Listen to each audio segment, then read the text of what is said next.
gentlemen, one and all. Today I wanted to take this subject much further. I wanted to explain the very subject about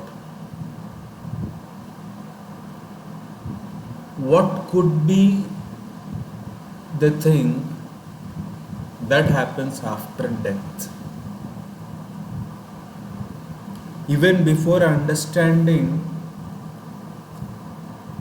what is it that happens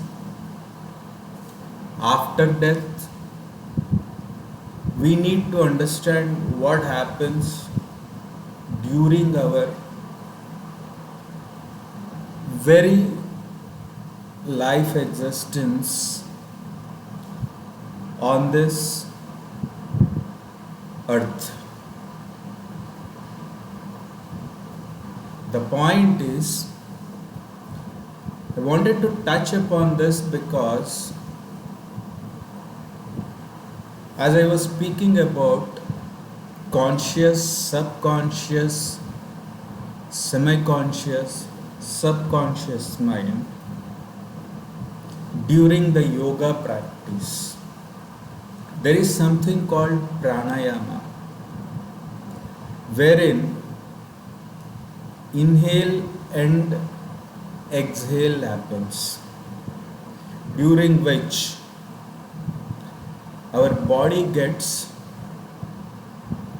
lightened, in the sense like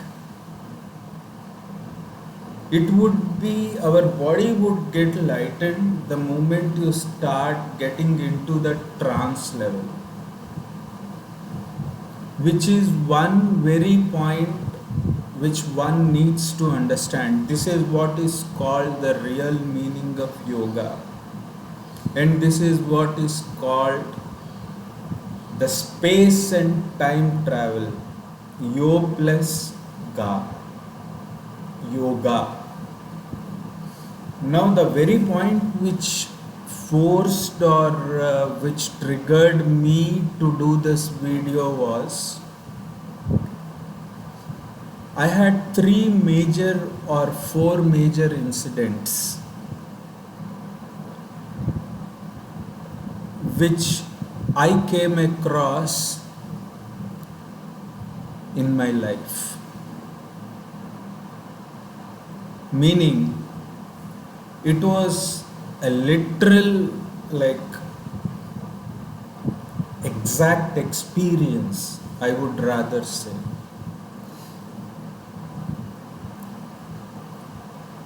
One was my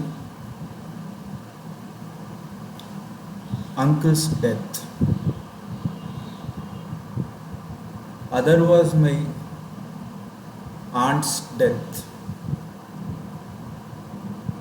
Both of these deaths were untimely deaths. When I say untimely, they seized that death opportunity and took that opportunity and finished their journey on this earth. Let's not talk about the philosophy, let's not talk about the spirituality, let's not talk about it. The other very point, the other death, was my aunt's death, who was suffering from cancer. She was hospitalized. She was on ventilators for quite some time. I incidentally had an opportunity to go to an hospital and see that environment. I was so petrified. I was like quite moved with that. And I had typical questions of what really happens at a subconscious level and conscious level in today's time if I really look at.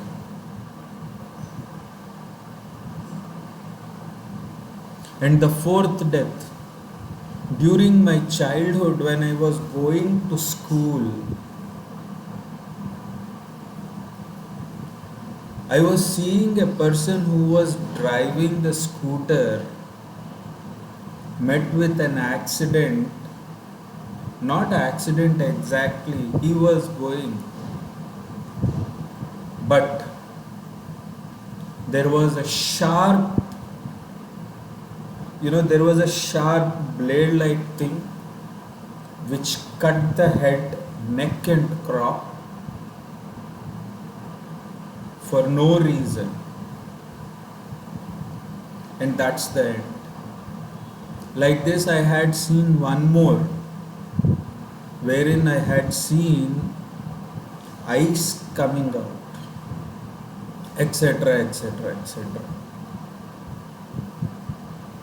Now, when I was like going through Vedas, Upanishads, Upavedas, if I really go through Garuda Purana or whatever it is, these scriptures,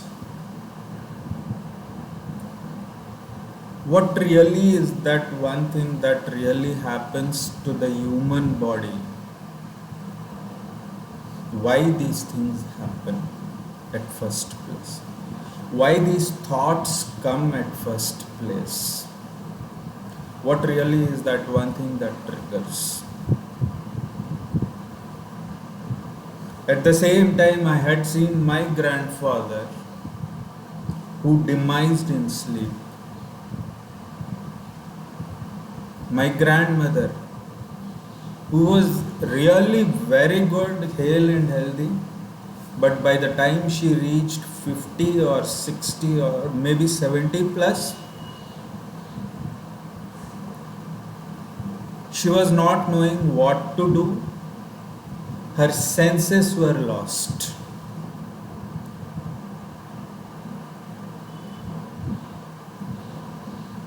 Why does this happen? On contrary, I had seen one lady who was 94 years old. My grandfather was 74 years. He demised in the sleep after folding a whole of the clothes and all. I want to go to sleep. That was the last sleep that he had. That's it. And there was one other lady who used to read Vedic texts, scriptures, etc., etc. Even before her demise, she read the text, slept, that was the last.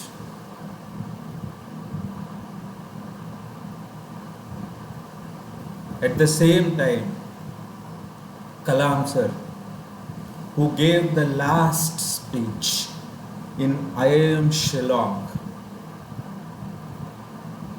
he delivered that knowledge before leaving and just fell down. That's the last.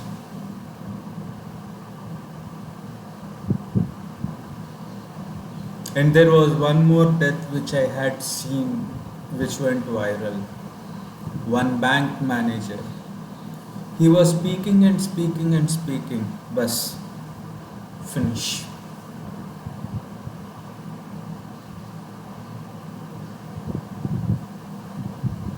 What really is that happens? If I really take the first few cases and these cases, the later cases, what really is that one thing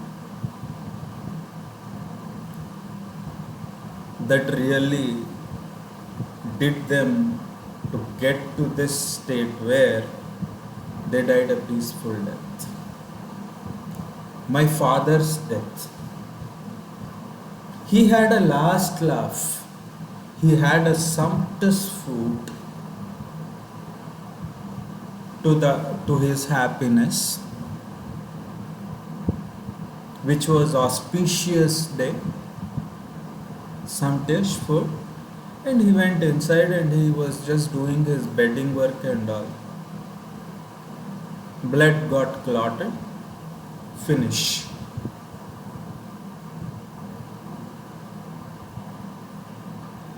What really is that thing that really happened with these later cases and these cases?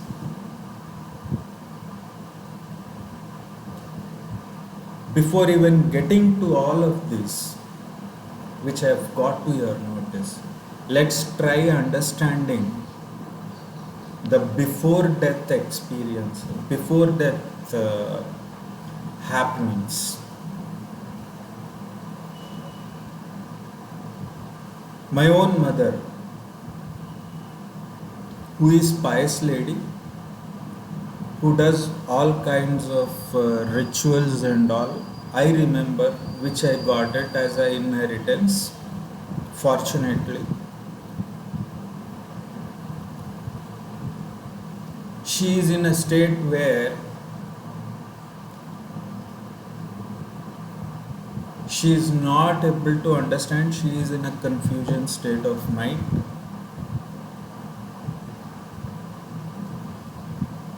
In her subconscious mind or conscious mind.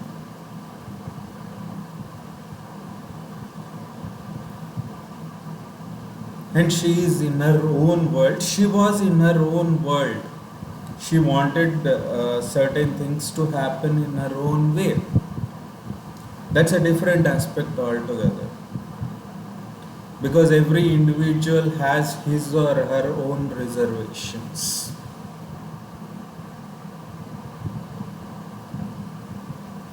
Likewise, I had seen some of the cases where I see people shouting and shouting.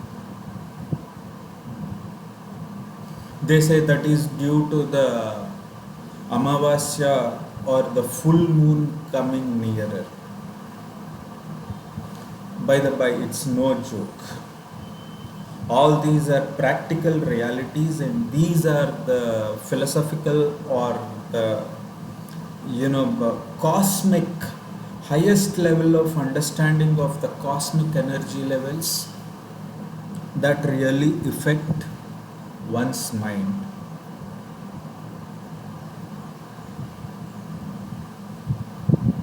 Be it my mother's case, be it my aunt's case, be it my uncle's case,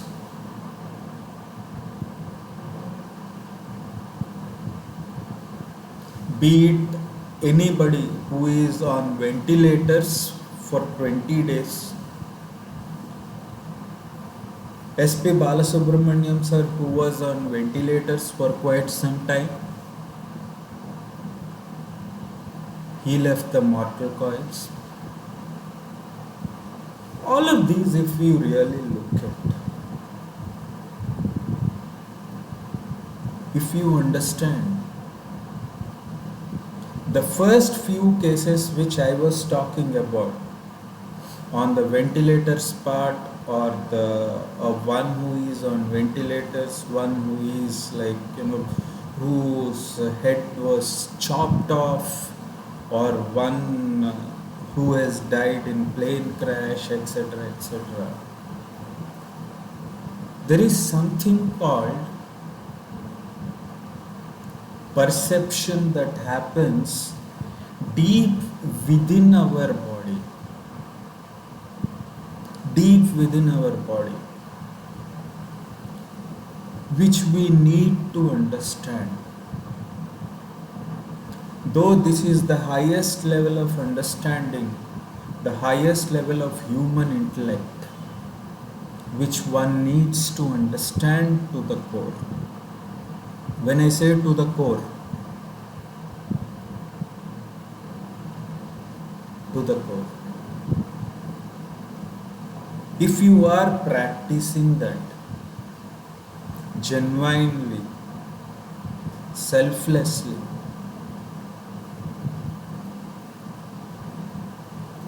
be it parents, be it your siblings, be it your relations, be it anyone.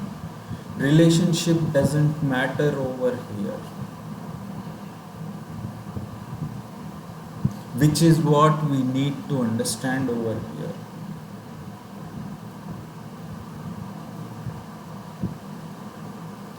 The crux of the subject is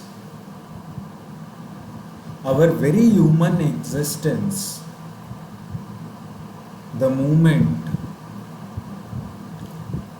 it comes down to earth, that is the material world, it comes empty minded. Empty minded in the sense empty minded, totally empty. What happens is we fill it with garbage and all nonsense kind of thoughts, and we tend to get to many kinds of many kinds of thoughts, useless thoughts that come into our mind, and start filling it with it. The moment we fill it with, we fill that, fill that substance or the very thoughts in our mind starts working towards it. Our brain starts programming. A kind of programming starts happening in our subconscious mind or the conscious mind. This very thing happens right from your a very younger age of fifth year or third year, because between third year and sixth year you tend to see the parents or someone who is trying to guide you. The very primary people who guide you are your parents, not the society, because the moment you get up in your house, you will see your parents' actions. That's what gets registered in your subconscious or conscious mind.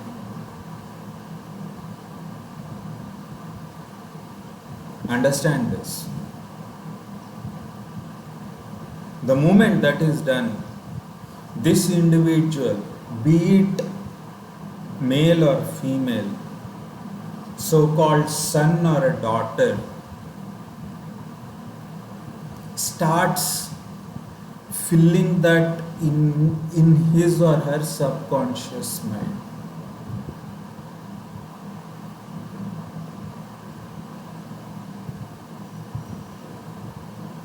And this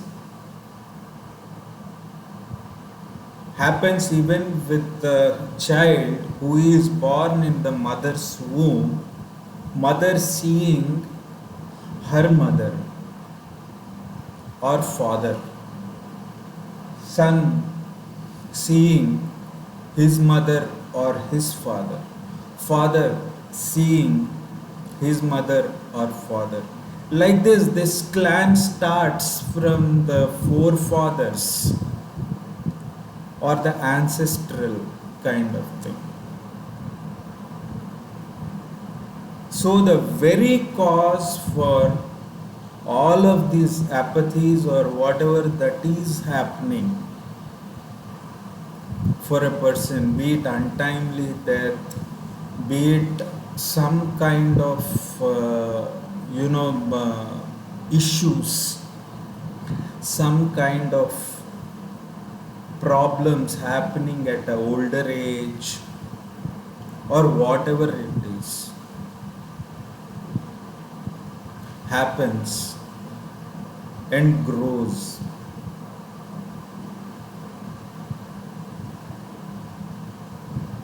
These are the prime reasons where one really misses.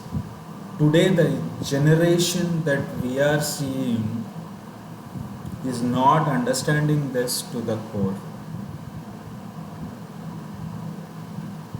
I wanted to do an analysis on this as to what really happens. This is what I felt. When I come to the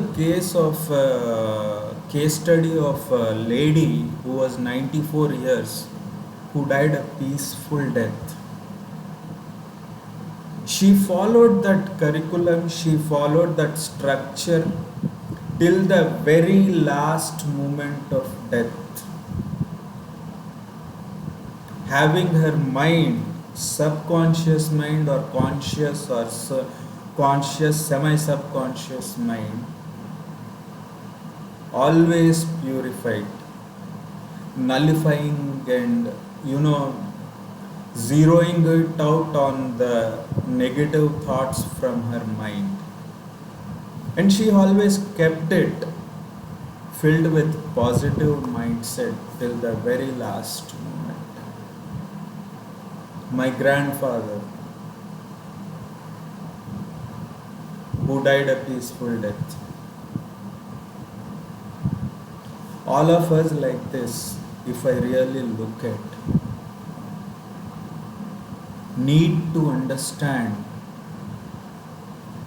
the very functionality or the technicality of how to use our conscious or subconscious or semi-subconscious or conscious mind. This is a very important aspect which every one of us need to understand. Yoga doesn't mean just mere practicing of asanas or whatever it is. Even the dance form that you are seeing, classical dance, it is not a mere dance. You need to understand the practical reality, ground reality behind doing those steps, so-called jatis, jatiswaras, tilanas, mudras, etc., etc. How they help you to reprogram or realign or re-engineer your thoughts. Today I was getting forced to do this video for the further extension of what I spoke in my previous video, which talks about the human existence. I was talking about exigency factor. This is what is called exigency factor. If one says due to the karmic deeds these things are happening, no. Leave aside Garuda Purana or whatever it is. Let's not talk about the spirituality aspect over here. What are the actions that you did? From my 12th year or from my 13th year, I have been thinking about why this apathy happens. Everyone had a deaf ear, that's all. Nobody wanted to understand. That's okay for me. That's okay for me. I am not getting into highest spiritual level or I am not getting into highest philosophical level. I am trying to be more clear with my thought process at a deeper level. Understanding from the conscious state of mind. Conscious, subconscious, super subconscious, semi-subconscious mind. How do I be that regenerated person or re-engineered person? It's not about the relationship or whatever thoughts or whatever they say. they send or whatever quotes, that's a different aspect.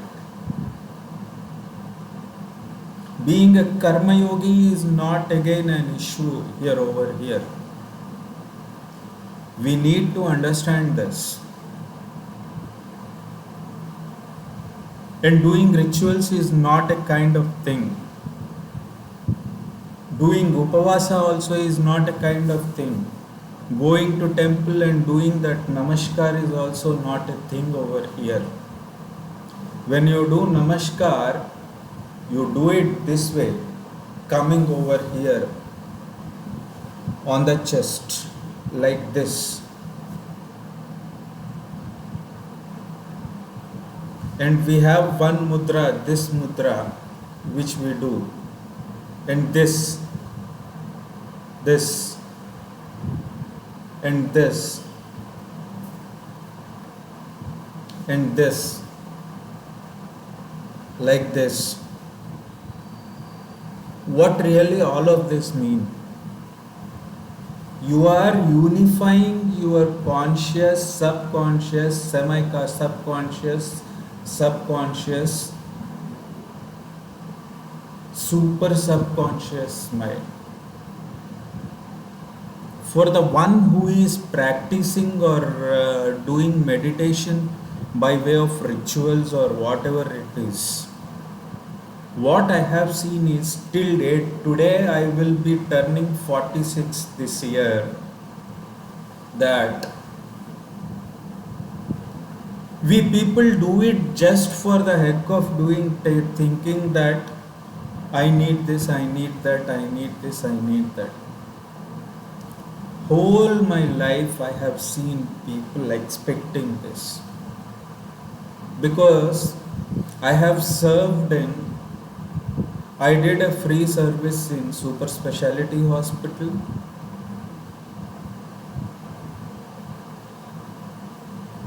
I did services for Ayyappa for almost like 4 years,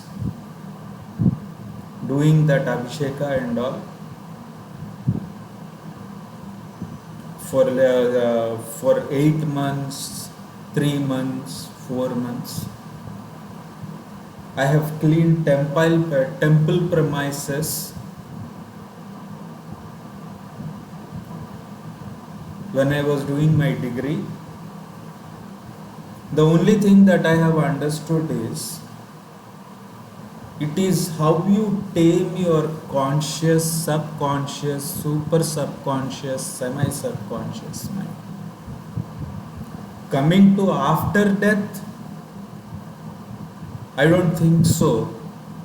You can really think about it, because whatever that they are showing in YouTube or whatever it is, I don't think so it's legitimate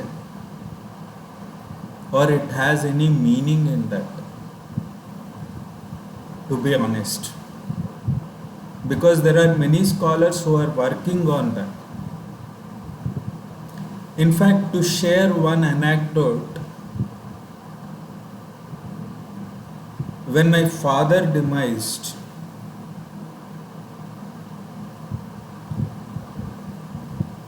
before the body was taken, or before the body was actually taken to the cremation place, I tried to see if body had any movement. In fact, it had. It doesn't respond. The only thing is soul will go. But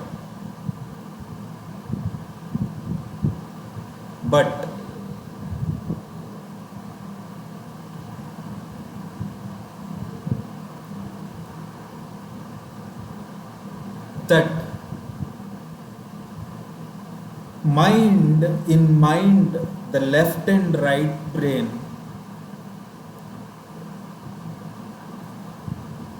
stays intact till the time you burn that body. I had observed that. in my father's body. People say body will be dead. No. Even when the lungs and other things fail,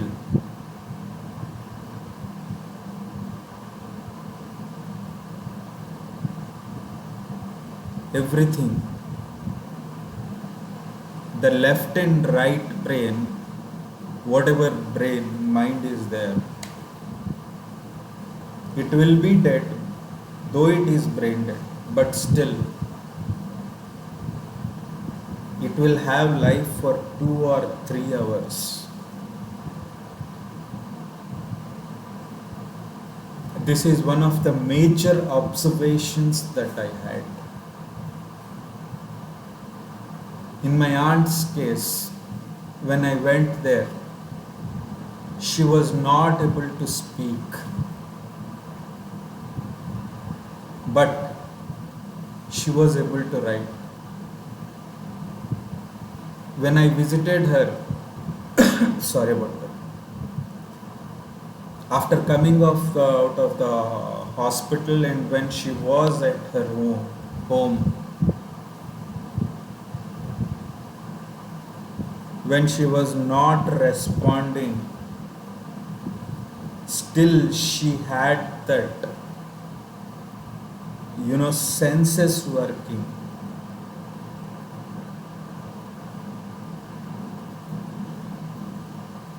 I had one case where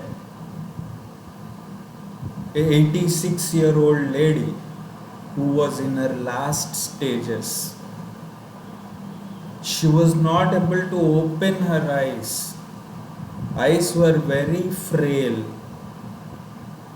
Everything was actually like blur for her. But still, she was able to move her body like this.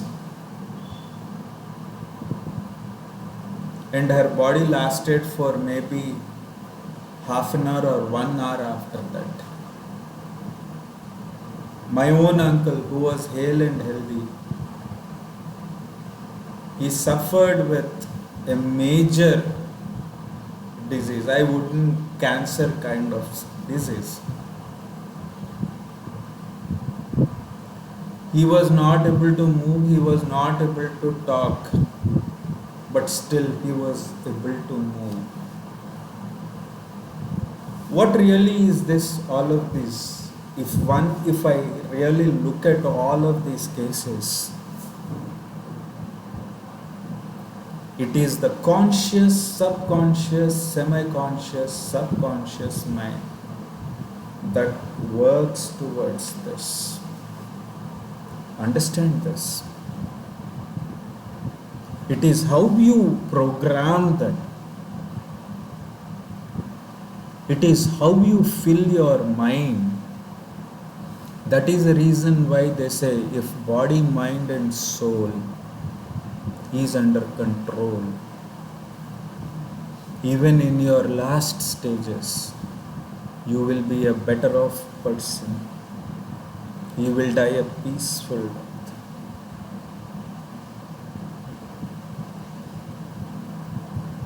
But you need to follow certain rituals or certain structured approach.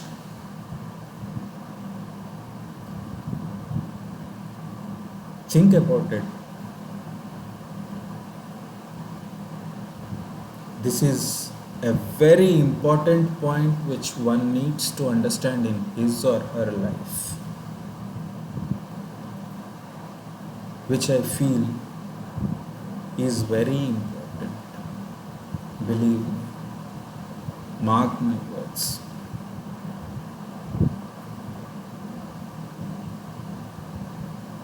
Think about it. Think about it. Have a nice day ahead. May the Guru's grace be with all. Shri Guru Namaha.